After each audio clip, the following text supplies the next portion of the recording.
It's Jill on Element FM, and I'm joined by a very special guest today, both a friend and a colleague of mine at Element, for Element FM's Red Music Fridays. He's an award-winning Anishinaabe hip-hop electronic artist, youth advocate, motivational speaker, and of course, Element's own host of The Beat. It's Cody Coyote. Thank you for joining me today. Ani, hello. It's always a pleasure, and it's always nice to kind of look at all the different things you're doing and just be so amazed by it. So thank you for all you do. You're awesome. Very good. Now, speaking of which, you've got a new hip hop track out. It's called Revolution, which we're going to be premiering very soon here on Element right after our chat. But I wanted to hear from you. What does this track sort of mean to you? Where did it come from for you? It's a special track, especially like where things are right now in the world. Like there's been a tremendous and huge milestone for BIPOC voices, where we let's look at things that transpired in the 60s and then the 70s and the 80s and the 90s, right, with Black and Indigenous folks. Now we're in a time where we're very much standing in solidarity with each other, even further. And we're starting to recognize that there's parallels in our experiences in so-called Canada and so-called United States of America. So this song, like it's really given a voice to those who have been oppressed by the colonial regime and speaking out against that, like really talking about things like how important it is to amplify the voices of BIPOC people. These governments have not been doing a good job at taking care of marginalized people, and people act as if this is something of the past, particularly for Indigenous people, but it's very much happening today. And whether that looks like the RCMP coming into traditional Indigenous territories and meeting them with violence, or whether it's like the Canadian government forcibly taking Indigenous children and putting them into the foster care system, the child welfare system. There's these different things that are happening behind the scenes that the average quote unquote Canadian doesn't see. So this song, like, to sum things up, it comes from a very real place. And I want people to understand that we're still here and we're not going anywhere. Now, I think a big theme that you address in this song is how non-Indigenous and non-Black folks can be better allies. Allyship seems to be a huge theme here. And you actually lay out quite a few different ways that people can get involved. Would you like to touch on some of the things that you think people should be doing right now to make a difference? Yeah, like, like this is like outside the song, but I think people need to mobilize. They need to do it actively, you know, stop living in that privileged world of, oh well, this makes me feel uncomfortable, so I'm going to ignore it. Newsflash: we don't get to ignore it. As Indigenous people, I can't speak for Black folks, right? But I know that as an Indigenous person, every day of my life, I'm fighting, and that's the unfortunate side, right? Even if we look at the most recent news, um, a lot of people are saying it's a discovery, right, for the 215 Indigenous children that were found in Kamloops, but that was a confirmation. That's a confirmation of something that us as Indigenous people have grown up knowing. We know that the number of children that died at Canadian residential schools far surpasses the number of 6,000, which was estimated by the Truth and Reconciliation Commission of Canada. So when I think about this stuff, right, and allies, people need to really dive deep into what it means to identify as a so-called Canadian and the privileges that come with that, right? To really like tuck in the so-called pride that they have, put that off to the side, because identifying as a Canadian is oppressive. Celebrating things like Canada Day is oppressive, right? So if people are going to be mindful about how to be a better ally, it's listening. It's like stop talking, listen, use the resources that are out there, right? Do the research, actually care to do the research.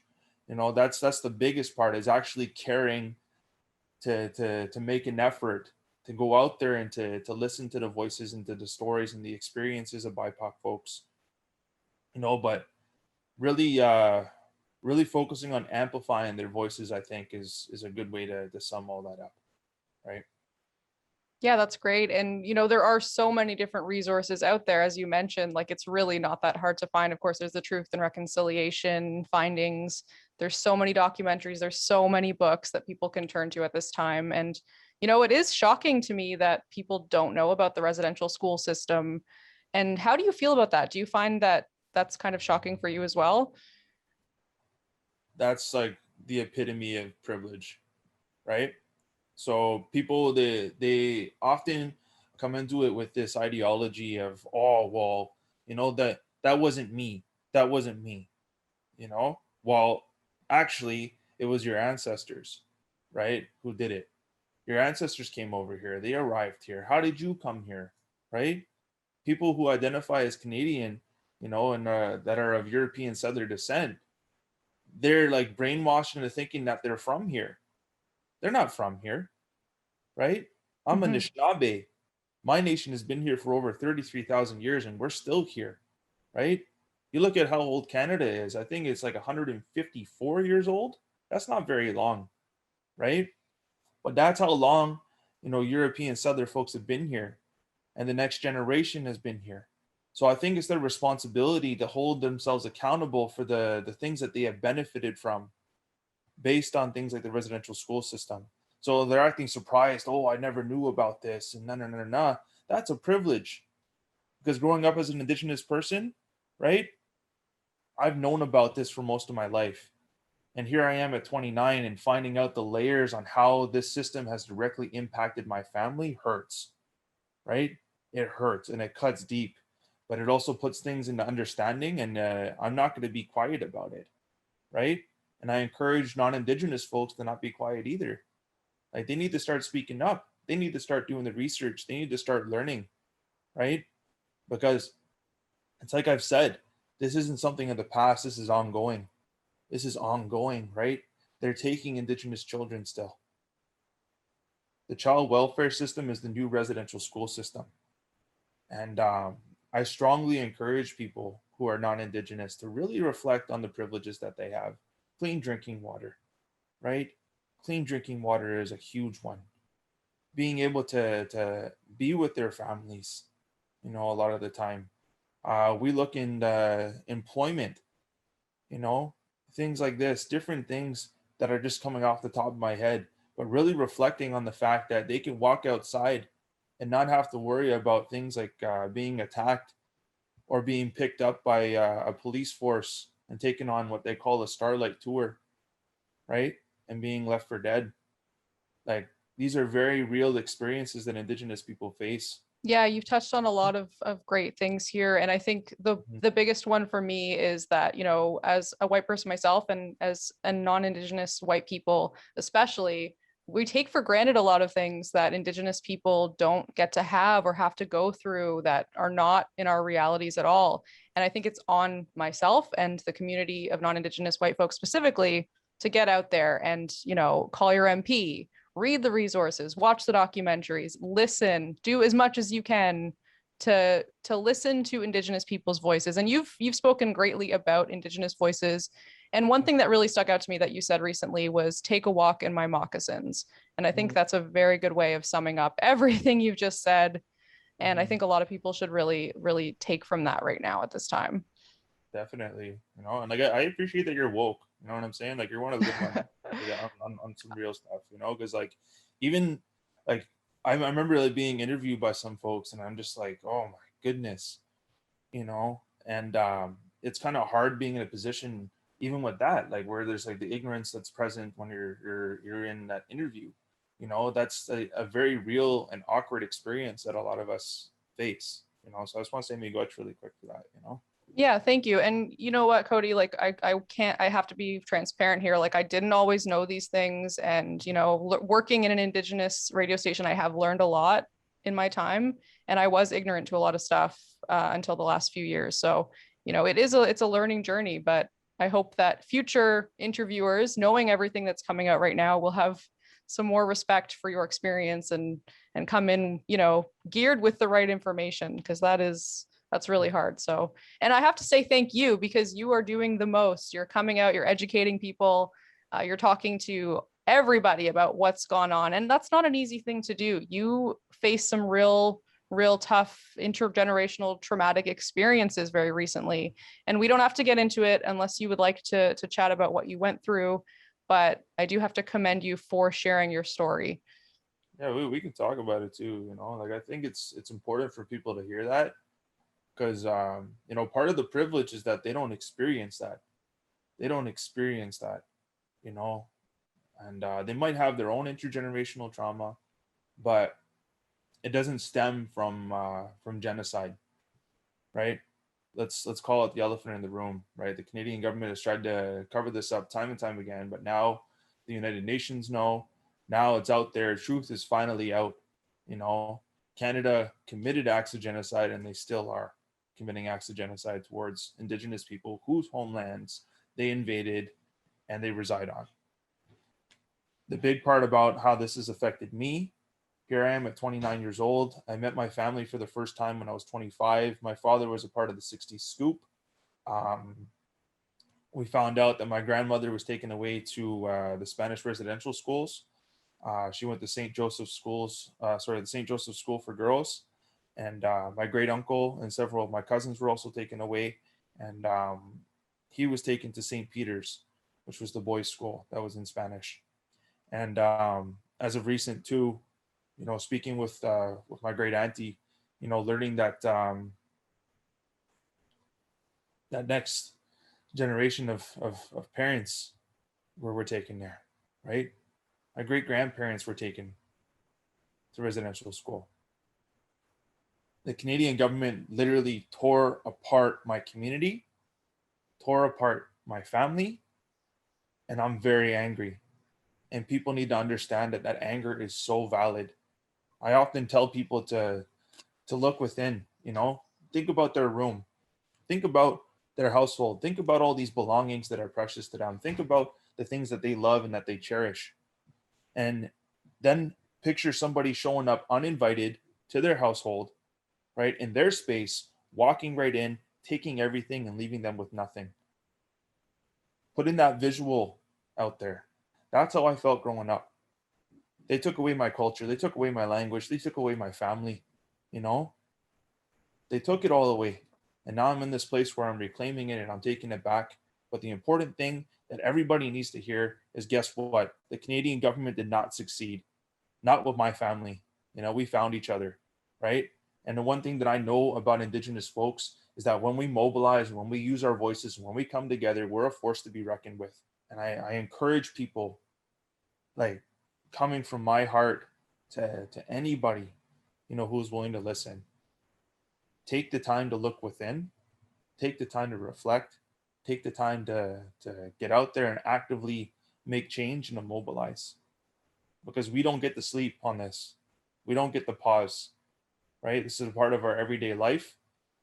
And again, coming back to what you had said, you know, take a walk in our moccasins, take a walk in my moccasins, reflect on that, you know. Miigwech.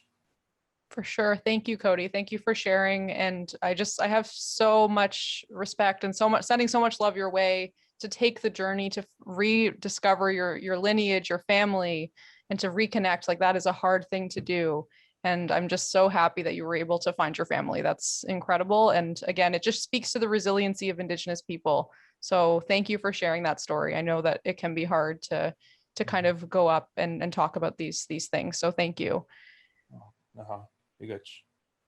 And if you need a pump up song for those listening who are going to mobilize, I think Revolution is the perfect one to do so. It's got so many different ideas for things you can do. And it's just, it's a great track. It's fire. It's fire. Sorry, not to change the subject too much. Ishko day, fire, Ishko day. Yeah. Yeah, like you can feel the passion like running through that song. I love it so much. Now, you actually have another song in the works, and this one is for Indigenous people, especially like anybody who's hurting right now if with all the news that's been discovered. That's called Helpless. You want to chat a little bit about that as well? Yeah, let's touch base on it. So first and foremost, the release date, it's right before so-called Canada Day, because I want people to really acknowledge things, you know, to really acknowledge things. Um, I wrote this, I wrote this like during the time where I was gonna go to Spanish. I had it in my head, I'm going to Spanish, you know, and I started thinking about like how my grandmother must have felt, how my great uncle must have felt, how my cousin must have felt, right? Because my great uncle and my cousin, they ran away not once but twice from the residential school there, and they were brought back both times, right? And I remember like standing in this place, and looking around, and that song became even more real, right? I was gonna wait, and release it as a part of the project that I'm working on, that I'm hoping to have out in September. But now is a crucial time. It was like it was calling to me, because I wrote about it, and talking about that feeling of being helpless, right? Like really trying to put myself in the perspective of how my relatives must have felt, right? Whether they're forced by the Jesuits of English Canada and the Canadian government to stay in these residential schools, stay in this place, where there's severe abuse happening, where there's forced assimilation happening, and several terrors and horrors that I don't want to touch base on right now, but the stories that I carry, right? The stories that I carry. This song is talking about that, right? And I wanted to also be voiced that we're not victims, we're survivors, right? We're survivors, and part of that, right? Part of that is a lot of us are going to be on a lifelong healing journey, and my hopes with this song is that it'll help with that healing process for folks, because I know for me, like I listen to like a lot of Metallica, I listen to like a lot of different styles of music, right? Nas, um, Tupac, like things that will help me process, right, emotions. And obviously Metallica helped me with the anger component of it, the rage that I feel. So I feel angry every day, but it's up to me to deal with that anger. You know, with this song, I'm hoping that it can help people, who are processing what is happening right now, to move, through it in a good way, right? But also acknowledging that truth component of things, like the lyricism in it. It's talking about things and addressing it for the way that it is, right? Talking about um how Christians weaponize the Bible, right?